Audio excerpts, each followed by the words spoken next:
I can't hear either. You really understand me? Rain on a Seattle schoolyard. Rowan Pierce, a powerful CEO and helpless father, watches his deaf son eat alone again. Then a new boy steps up, hands moving like water, and Caleb's face lights.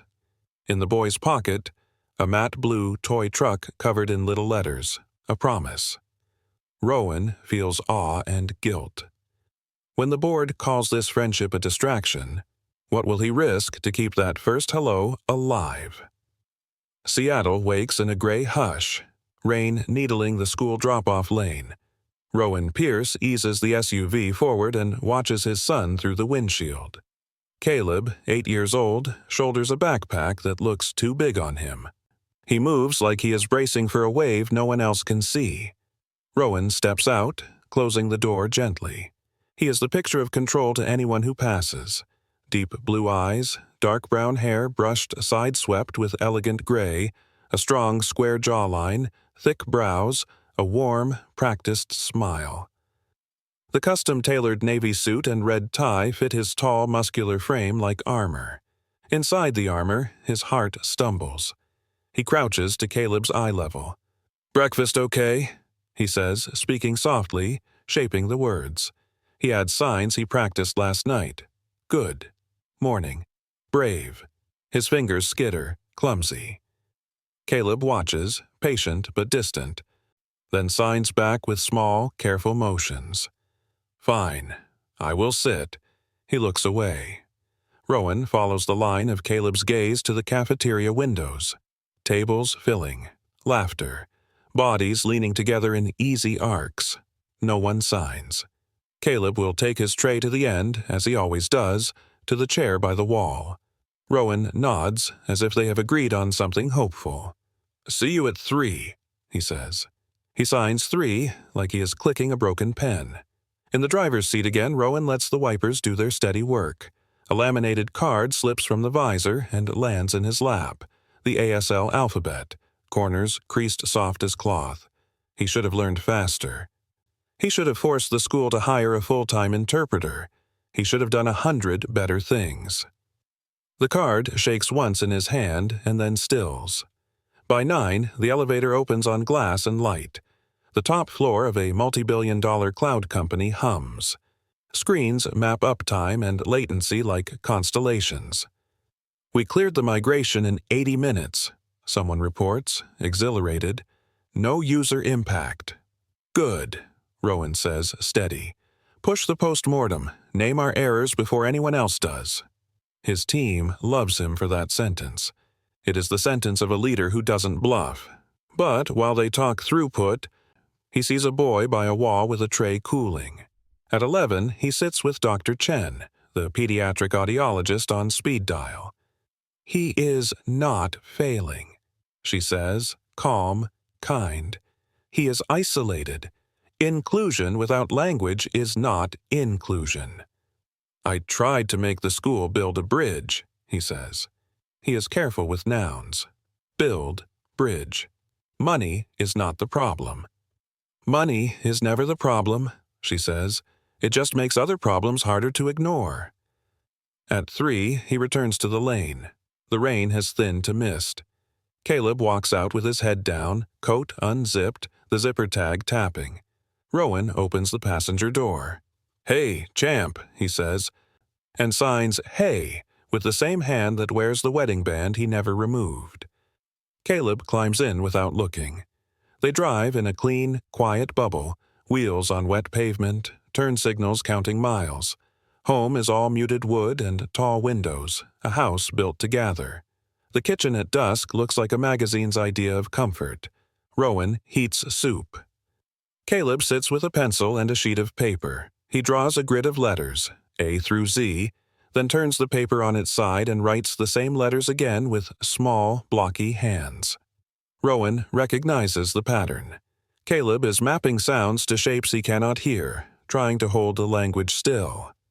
Rowan takes the stool beside him. "Teach me one," he says. He sets the alphabet card between them like a peace offering. Caleb's eyes lift, quick and wary. He taps B. Rowan builds the shape, hand flat, thumb across the palm. Caleb nods once. He taps F. Rowan lifts his fingers, makes a small circle, fumbles, corrects. Caleb's mouth tilts, almost a smile, and for 5 minutes they are a father and a son practicing a new way to say anything at all. The timer on the stove beeps. Rowan pours soup, slides a bowl to Caleb and watches him take a slow spoonful. "You're brave," he says, gentle. He tries the sign for brave. His fist moves from chest to air. Incorrect. Caleb reaches, rearranges Rowan's fingers, and moves his father's hand like a compass finding north. Rowan's throat warms. "Thank you," he whispers, and this time the sign lands right.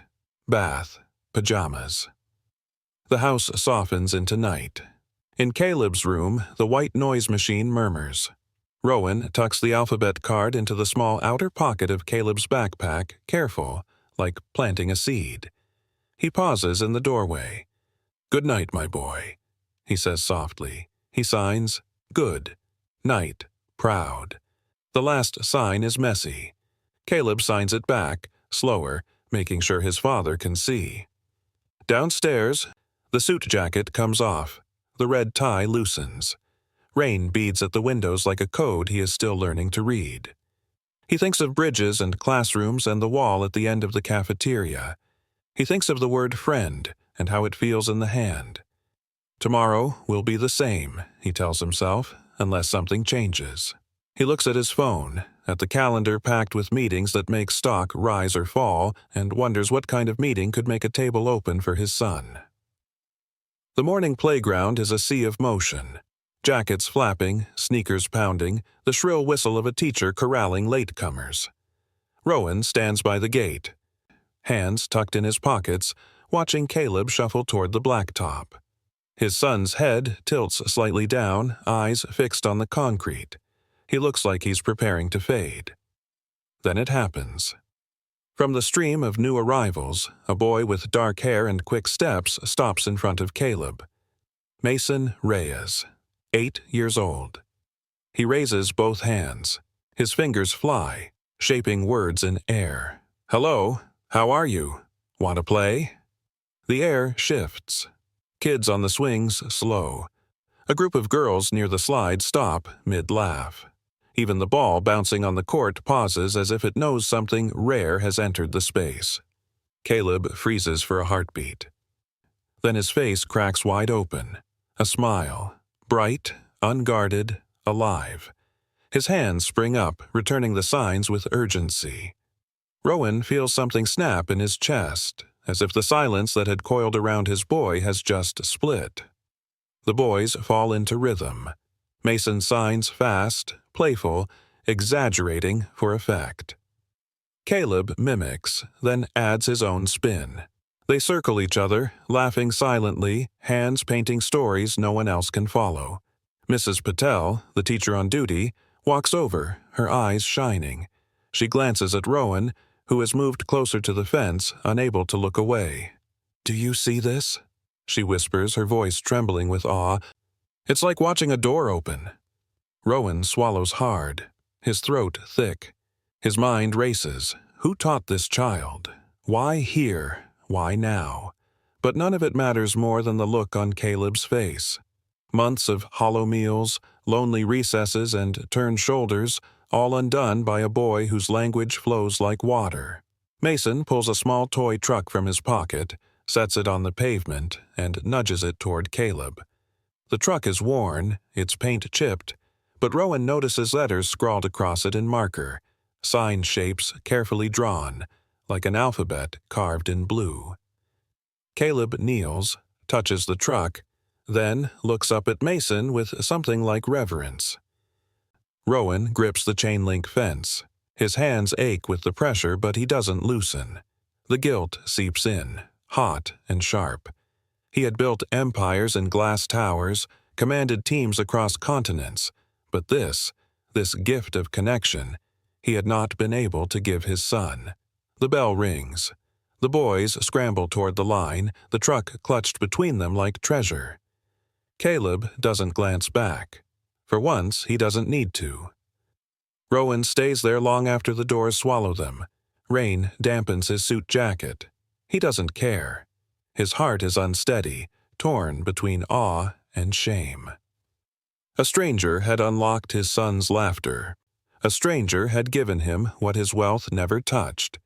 And Rowan Pierce, a man who never allowed competitors to outmaneuver him, wonders if this was the first battle he'd already lost, and whether it might be the only one that truly mattered. Rowan arrived earlier than usual that afternoon, unable to shake the image of his son's radiant grin from the morning. He parked and leaned against the SUV, his navy suit catching the low Seattle sun. Parents gathered in loose clusters, trading work calls and grocery lists. He didn't hear a word. His eyes searched for Caleb and the boy who had lit his silence. The doors swung open. Children spilled out, their chatter blending with the traffic hum. Then he saw them. Caleb walking beside Mason, heads tilted toward each other, hands moving so fast Rowan barely tracked them. Caleb's cheeks glowed with color, the kind only joy could stir. Mason held something in his palm. When they reached the bench, he set it between them.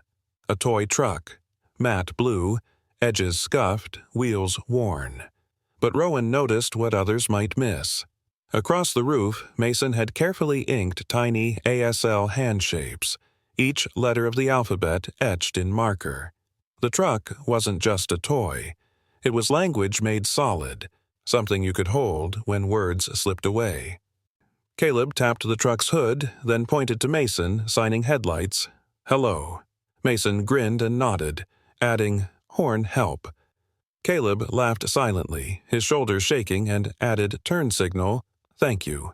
Their hands flew, weaving rules into the little truck's movements, creating a secret world of stories only they could tell.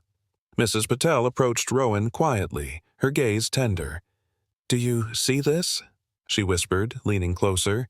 "He's remarkable. Mason taught himself sign to help his younger brother Jude, 5 years old. Deaf, too." She paused, as if weighing her words. "Some kids play video games." Mason studied hands. Rowan's jaw tightened. His gaze returned to the boys, bent together over the truck, eyes alight. "Self-taught?" His voice cracked with both admiration and something harder to name. "Regret. Yes," Mrs. Patel said softly. He wanted his brother to never feel alone. Rowan inhaled sharply, his chest filling with something heavy. He thought of nights Caleb sat alone in his room, drawing letters by lamplight. He thought of the alphabet card folded into his backpack, fragile as hope. And now, here was Mason, building bridges out of plastic and ink. Bridges Rowan had failed to lay with all his money and power. Caleb held the truck out, inviting Mason to keep it rolling. Mason shook his head and pushed it back, lips shaping a word Rowan couldn't hear. Caleb nodded, eyes bright, and tucked the truck gently into his backpack like a shared secret. Rowan stood still as the world shifted under his feet. He had thought silence was an enemy he couldn't beat. But today, silence had been rewritten, filled with headlights, horns, turn signals, filled with friendship. As Caleb climbed into the SUV, he pulled the truck from his bag and set it on his lap. Rowan glanced at him in the mirror. His son wasn't looking out the window, wasn't folding into himself.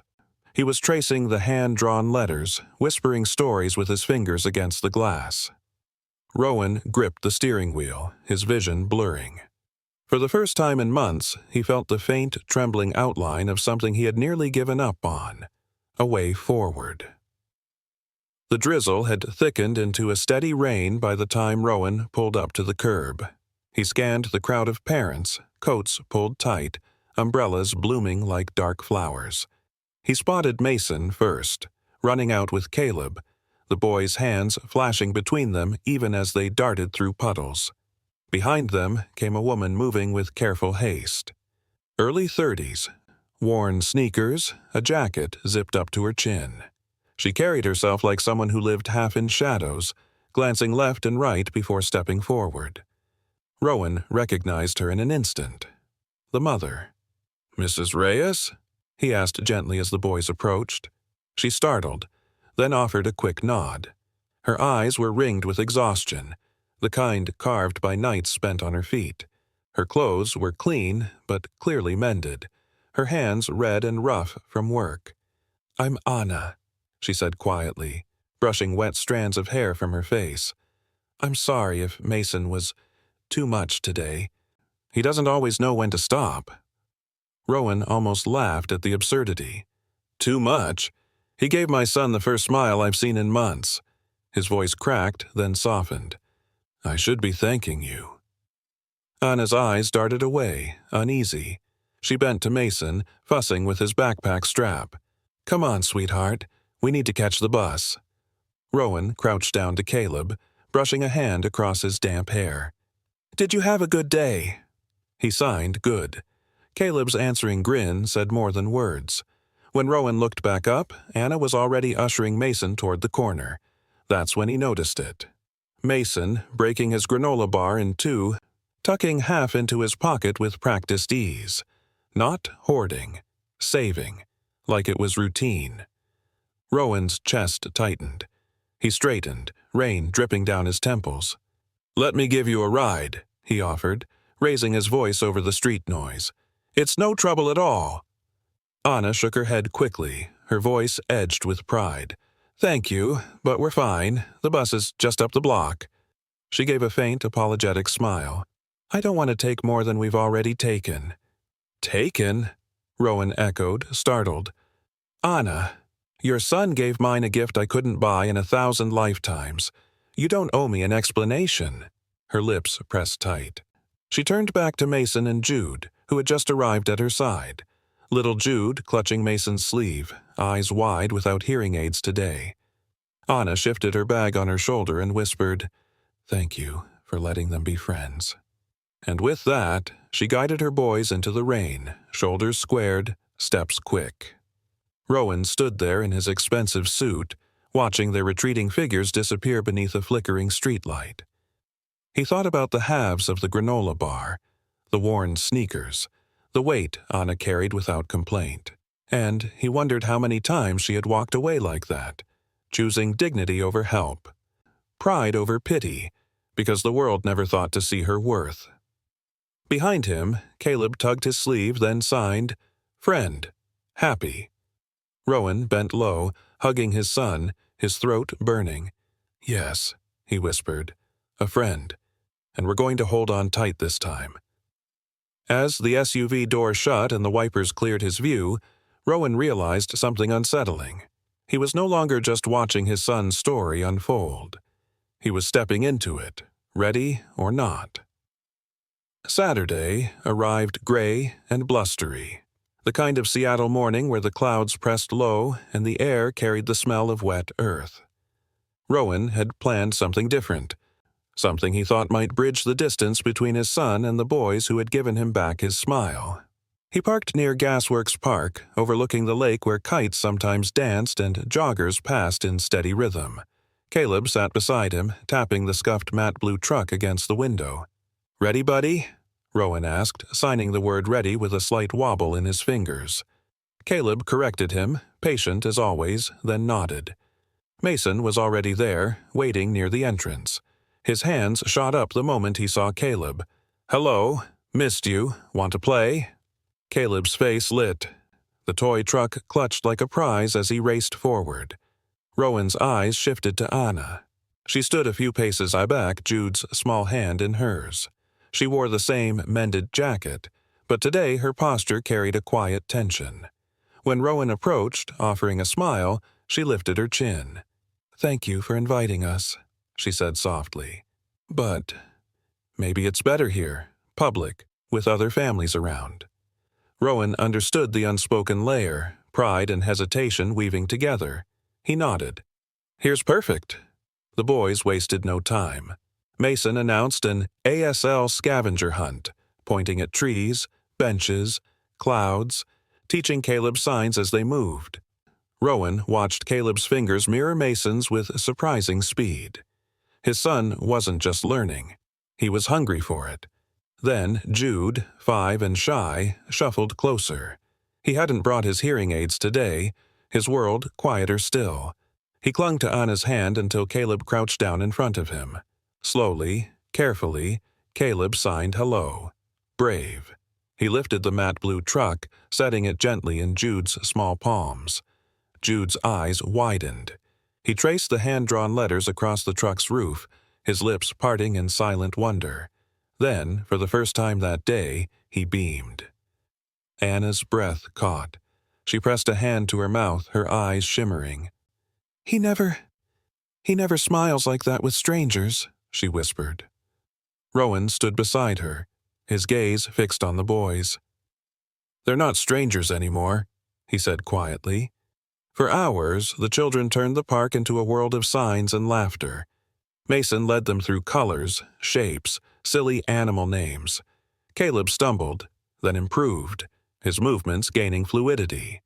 Jude toddled along, clutching the toy truck like a talisman, occasionally offering it back but always receiving it again with a grin. When the sky turned colder, Rowan ducked to a food stand and returned with hot cocoa for everyone. He handed paper cups to the boys. Then to Anna. She hesitated, murmured thanks.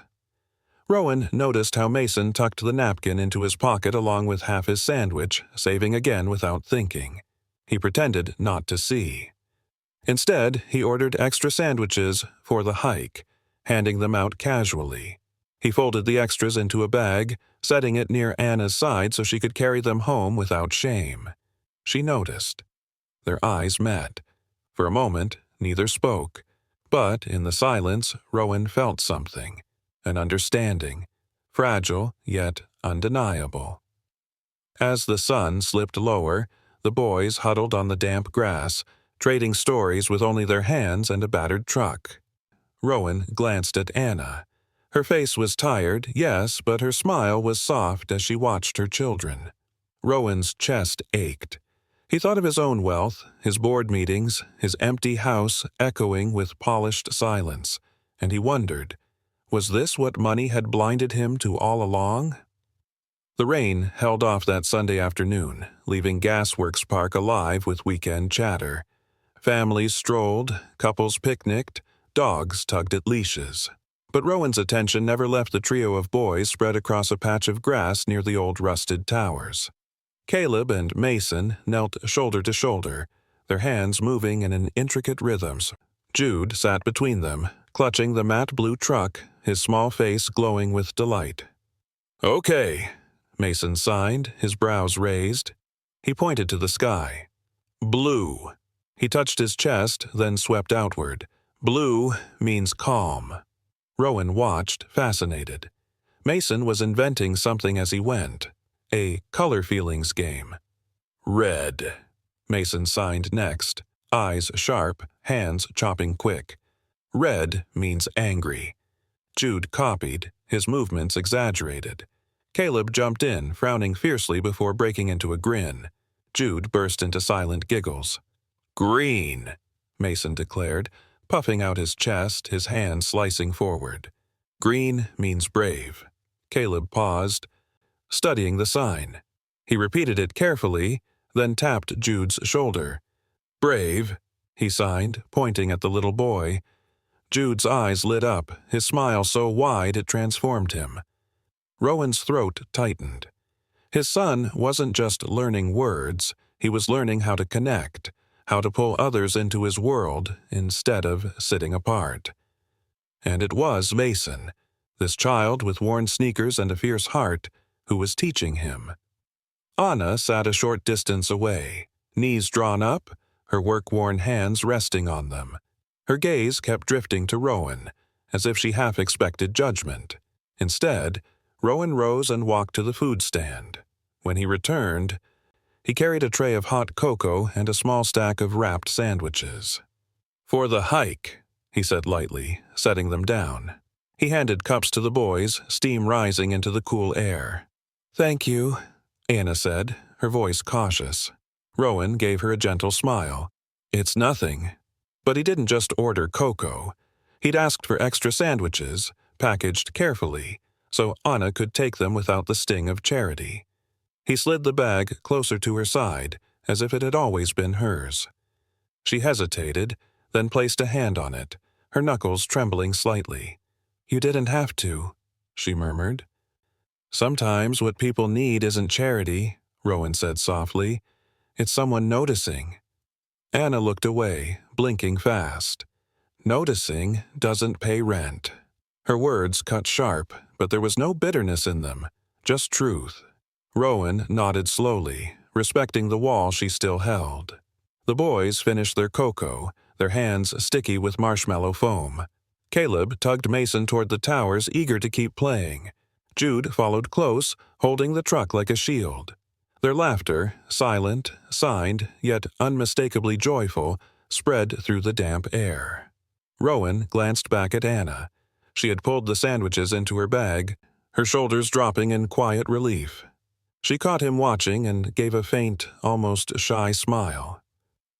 For the first time in years, Rowan felt something stir in him that wasn't tied to boardrooms or bottom lines. It was simple, human, and impossibly rare. That night, long after the boys had gone home, Rowan found himself sitting in Caleb's room. His son slept peacefully, the toy truck parked beside his pillow. Rowan reached out, brushing his fingers over the scuffed blue paint, the tiny hand-drawn letters. "What money missed," he whispered into the dim light. Because no matter how many towers he built in the city skyline, it was this, the laughter of children, the bond of hands, that filled the emptiness he had never known how to name. The marble floors gleamed beneath the chandeliers, the air inside the donor luncheon heavy with perfume and ambition. Men in tailored suits clustered in corners, women in sleek dresses balanced champagne flutes with manicured ease. Rowan moved through it all with practiced calm, his red tie crisp, his smile perfectly measured. Yet, even as executives praised quarterly gains and future growth, his mind lingered on yesterday's laughter at Gasworks Park, Caleb signing "Brave" to Jude, Mason's hands flying with stories. That world of grass and cocoa felt more real than the polished room around him. "Rowan!" A voice, sharp as glass. He turned to face Evelyn Brandt, the board chair, her smile tight and deliberate. She leaned in as though sharing a secret, though her words were anything but kind. "Your new companions are attracting attention," she said, her tone dripping with disapproval. "People talk." Rowan arched a brow. "Companions?" "The Reyes boy," Evelyn clarified, lowering her voice but not her disdain. "He's been interpreting for your son during class. It disrupts the flow. Our brand is excellence, not charity projects." Her eyes swept the room, then landed on him hard. "Some donors are concerned." Rowan's jaw flexed. "Excellence isn't defined by exclusion." Evelyn's smile faltered for a breath, then returned, even sharper. "Perception matters. If Caleb needs that much support, perhaps he'd be better suited to a program designed for his limitations." The word struck like a slap. Limitations. Rowan felt the weight of it pressing down, as if Evelyn had reduced his son to a problem to be managed. Before he could respond, the school's PR director approached, smoothing his tie nervously.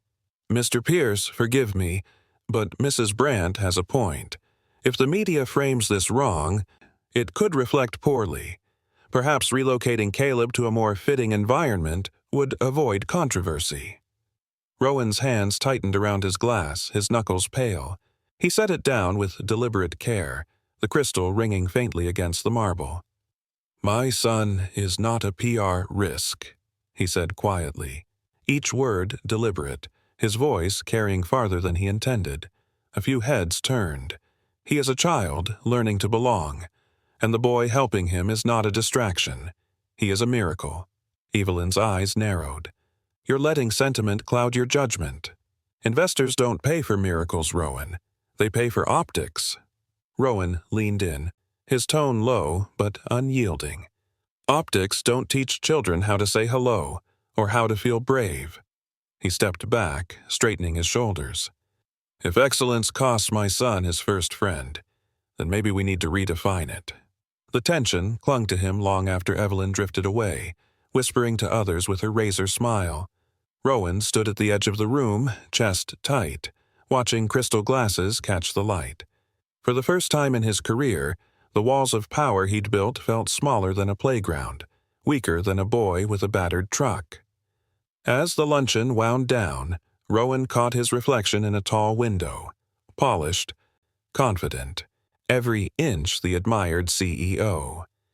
Yet, behind the glass, he saw Caleb's face at the cafeteria table, silent and alone, and Mason's hands breaking that silence like sunlight breaking clouds. He turned away from the window, resolve hardening. For the first time, he realized the cost of standing still might be greater than the cost of defiance. Anna found the letter on her doorstep, folded too neatly, the envelope stamped with official weight. She tore it open with trembling fingers while Mason and Jude played with the battered blue truck on the carpet. Her eyes scanned the words: anonymous concerns, unstable housing, undue influence from wealthy benefactors. Her stomach dropped. It was written in the cold, precise language of bureaucracy, the kind that never needed to prove itself true to cause damage. She sank into the couch, the paper crackling in her grip. Mason noticed first, setting the truck aside. "Mom?" he signed, his eyes wide. Anna forced a smile, shaky and thin. "It's nothing," she mouthed, though her hands betrayed her as they shook. But Mason was too sharp, too practiced at reading silence. He snatched the letter, scanning the lines with quick eyes. His shoulders tensed. He looked at Jude, then back to his mother. Finally, he signed slowly, his hands heavy with guilt. "It's my fault." Anna's breath caught. "No." She grabbed his wrists, steadying them. "Never say that."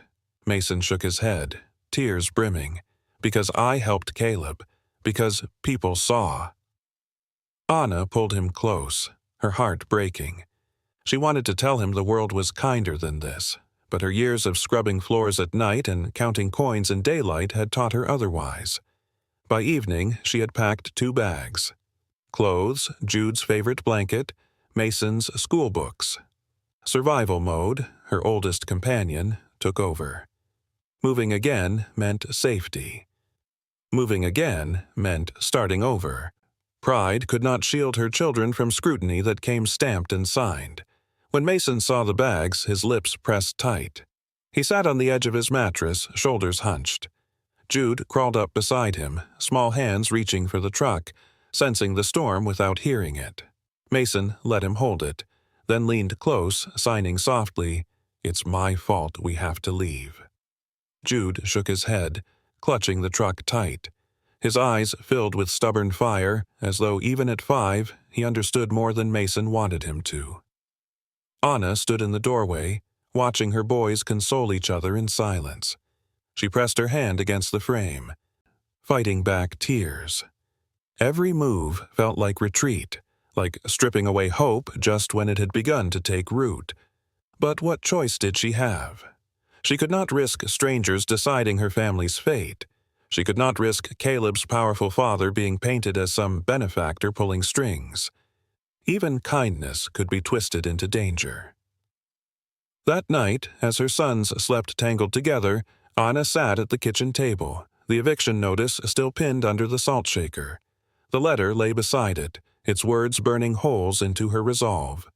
She stared at the scuffed linoleum floor, whispering to herself, "We leave tomorrow."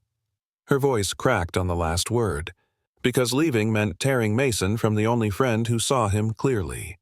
Leaving meant Caleb would wake to an empty seat and silence once more. Anna pressed her forehead to her folded arms. The weight of every lost chance pressed back. She prayed her boys would forgive her for breaking their world in order to keep them safe. Monday morning dawned pale and brittle. Rowan's SUV pulled into the school lot at the usual time. He glanced at the passenger seat, at Caleb tracing the matte blue truck with his fingers. His son's eyes were alive with expectation. Rowan felt a small bloom of hope. Today would be good. But when Caleb entered the classroom, his steps faltered. Mason's desk was bare, no backpack, no jacket slung over the chair, No boy with quick hands ready to greet him. Just emptiness, cold and undeniable. Caleb's gaze darted around, desperate. His lips parted, but no sound came. He clutched the truck tighter, then slid into his own chair. When Mrs. Patel tried to engage him, he shook his head, lowering his eyes. His hands lay still, refusing to sign. The silence returned, heavier than ever. Rowan knew something was wrong the moment Caleb walked out at dismissal. His son's shoulders slumped, the spark gone. In the car, Rowan asked gently, "What happened?" He signed what he could. "Where, friend?" Gone. But Caleb only shook his head and turned toward the window. That night, Rowan called the school. "No, Mr. Pierce," the secretary said, her tone clipped. "The Reyes family has withdrawn their children. No forwarding details." The words hit like ice water. Rowan hung up, pacing the kitchen. He saw Caleb sitting at the table, listless, the truck untouched beside him. His boy had folded back into silence, and Rowan couldn't bear it.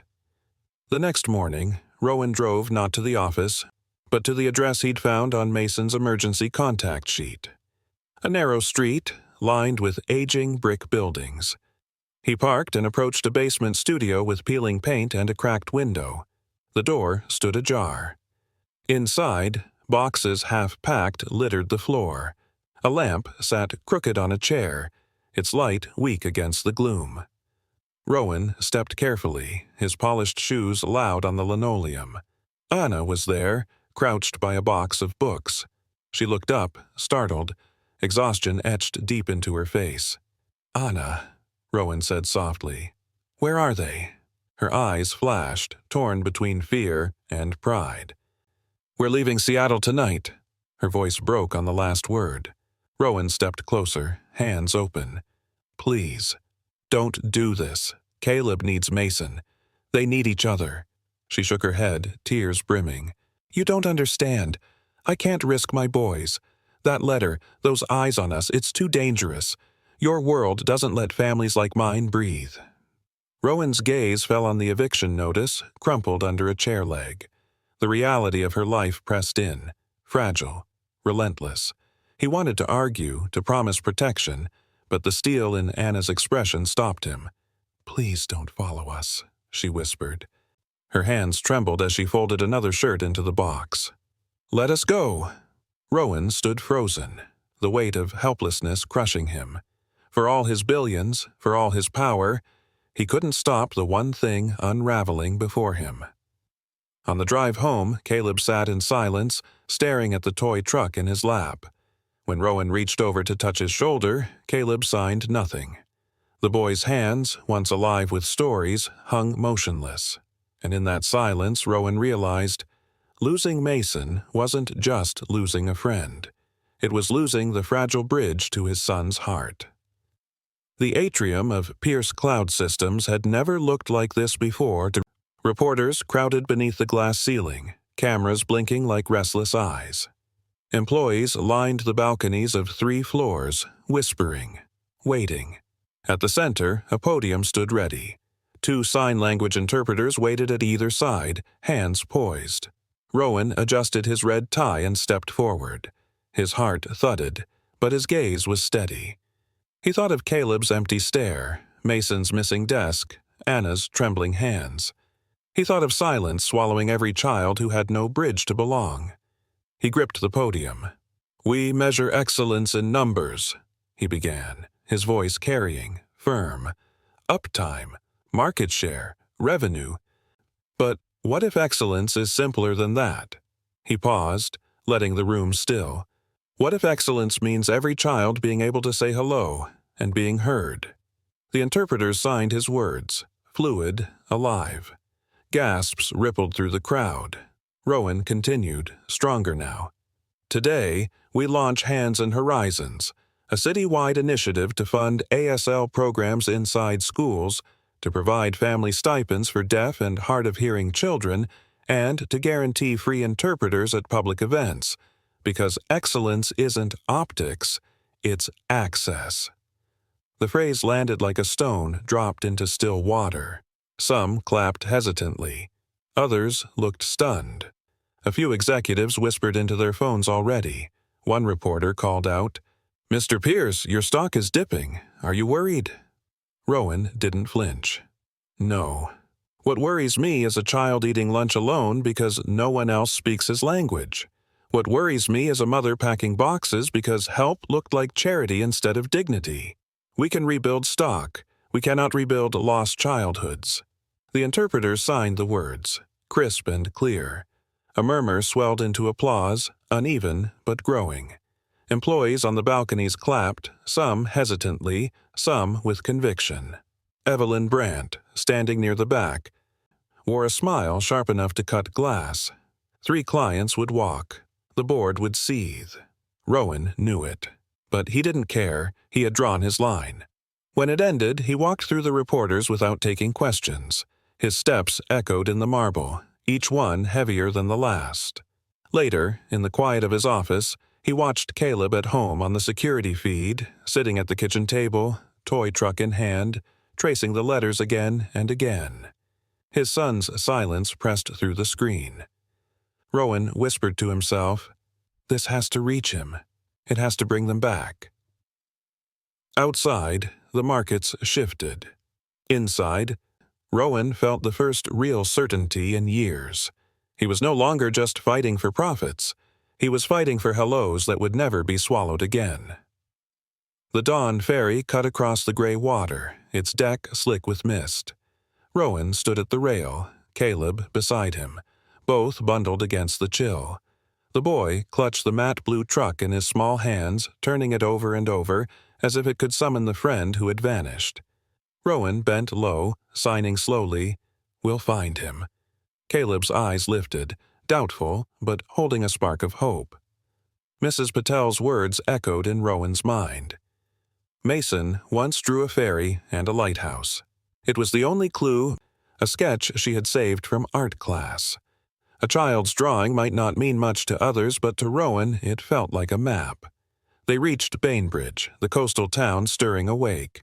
Rowan carried a stack of flyers printed overnight, the Hands and Horizons logo stamped boldly across the top. "Community support for deaf families," it read, with a hotline and free resources listed below. He pinned them to bulletin boards, taped them to church doors, left them on the counters of shelters and cafes. Caleb helped, carefully smoothing each corner flat. Hours passed. No sign of Anna. No Mason. No Jude. The weight of failure pressed heavy. At the last stop, a library tucked near the shoreline, Rowan almost turned back. But Caleb tugged his sleeve, pointing toward the children's playroom. Through the glass, Rowan saw it. On the windowsill, worn but unmistakable, sat the matte blue truck. Caleb bolted inside, his hands flying before his feet stopped. Mason stood there, frozen in shock. For a breath, neither moved. Then Mason dropped the book he held and ran forward. The boys collided in a fierce hug. No sound but the thump of sneakers against carpet. Silent tears streaked Mason's face as his hands signed in quick, desperate bursts. "I thought I broke your life." Caleb shook his head violently, tears spilling, signing back, "You gave it back." Rowan stood at the doorway, his throat thick, vision blurred. He had seen mergers close and markets rise, but nothing in his life compared to this. 2 children clinging to each other, their hands telling truths words never could. When Anna appeared from the far aisle, her eyes widened, fear flashing across her face. But then she saw them, her son whole again in his friend's arms, and her shoulders sagged. She pressed her hand to her mouth, tears slipping free. Rowan stepped closer, his voice quiet but steady. "I told you, Anna, they need each other, more than any of us realized." Anna met his gaze, torn between pride and surrender. For the first time, she didn't turn away. The cafe was nearly empty, its corner tables bathed in the soft glow of morning light. Anna sat stiffly, her work jacket folded neatly over the chair, her hands wrapped tight around a paper cup that had long gone cold. Across from her, Rowan leaned forward, not as the untouchable CEO, but as a father who had run out of excuses. For a moment, neither spoke. The hum of the espresso machine filled the silence. Rowan finally broke it, his voice low. "I didn't bring you here to make speeches. I just want to ask for something simple." Anna's brows knitted. "Another promise?" Rowan shook his head. "A job. One you've already been doing, without pay, without support." He slid a folder across the table. Inside, a simple offer letter. Director of Family Access, Hands and Horizons Initiative. Full salary, benefits, on-site daycare with signing staff. Anna stared at the folder, but didn't touch it. Her throat worked. "You can't just hand me dignity like a charity check." Rowan's gaze softened. "This isn't charity. You've already built what we're trying to build. At your kitchen table with your boys. With Mason teaching Caleb how to say hello. We need you to lead it. And..." He paused, steadying himself. "We'll underwrite Jude's audiology and ASL therapy. No strings, no cameras, no headlines." Anna blinked hard, her eyes wet. Her hands trembled over the folder, then withdrew. "Why me? You could hire someone polished, someone with a degree, someone who doesn't show up to meetings with calloused hands." "Because polished people talk about solutions," Rowan said softly. "You live them." The words hung between them. For the first time, Anna's defenses cracked. She lifted her hands, slowly signing, "Thank you." Then, almost immediately, she shook her head, her voice breaking. "But I need time. I can't decide for my boys overnight." Rowan nodded, his expression gentle. "Take all the time you need. Just know this door stays open. Always." Across the cafe, Caleb and Mason sat at a small table with Jude, scribbling in crayons across paper placemats. The matte blue truck rested between them like a peace treaty. Caleb traced one of Mason's drawings, 3 boys standing beneath a lighthouse, their hands raised high, and smiled. Jude giggled, pointing to the truck, signing brave in his small, earnest way. Anna turned to watch them, her heart swelling and aching all at once. She pressed the folder to her chest, then looked back at Rowan. For the first time, she allowed herself to believe this wasn't pity, it was possibility. Rowan leaned back, exhaling slowly. He didn't press her, he didn't need to. The choice would be hers, and for once he trusted patience more than power. The boardroom buzzed with polished tension, the kind Rowan had mastered over 2 decades. But this time, the weight of every eye pressed heavier than usual. At the head of the long oak table, Evelyn Brandt sat with her trademark razor smile, fingers steepled. "We've come to a vote," she announced crisply. "Rowan Pierce's so-called Hands and Horizons has diverted resources, caused stock volatility, and muddled our brand. Excellence, ladies and gentlemen, does not look like charity. It looks like strength. I move to censure our CEO for mission drift." Murmurs rippled down the table. A few board members nodded grimly. Rowan sat still, his red tie perfectly knotted, his hands folded before him. But inside, a storm churned. One director leaned forward. "Rowan, can you justify the millions allocated to this initiative? We're bleeding investor confidence." Rowan's voice came steady, calm. "Bleeding confidence is not the same as bleeding value. Give me 3 months. Look at outcomes, not optics." Evelyn scoffed. "Outcomes? You've undermined us with sentiment. Investors don't want stories of playgrounds, they want growth charts." But before Rowan could answer, his assistant entered briskly with a packet. "Sir, the pilot numbers you requested." Rowan rose, passing copies down the table. His voice strengthened as he spoke. "Pilot schools with ASL peer cohorts show 20% higher attendance, 30% fewer discipline issues, and literacy growth not just for deaf students, for all students. Engagement rises when inclusion rises." The room stilled. Charts and graphs stared back at skeptical faces.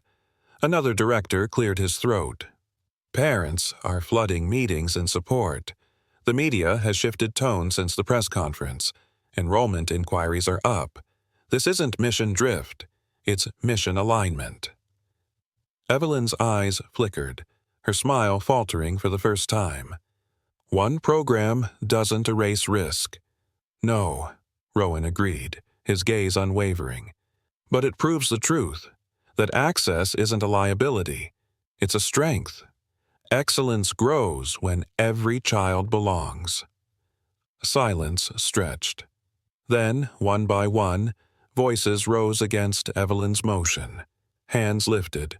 The vote reversed course. Rowan sat back, his jaw unclenching. For once, the numbers had carried more than profit. They had carried proof. After the meeting, Rowan stood alone at the window, watching the city hum below. His reflection stared back. Navy suit, square jawline, streaked hair side-swept, eyes weary but alive. For the first time in years, he felt lighter.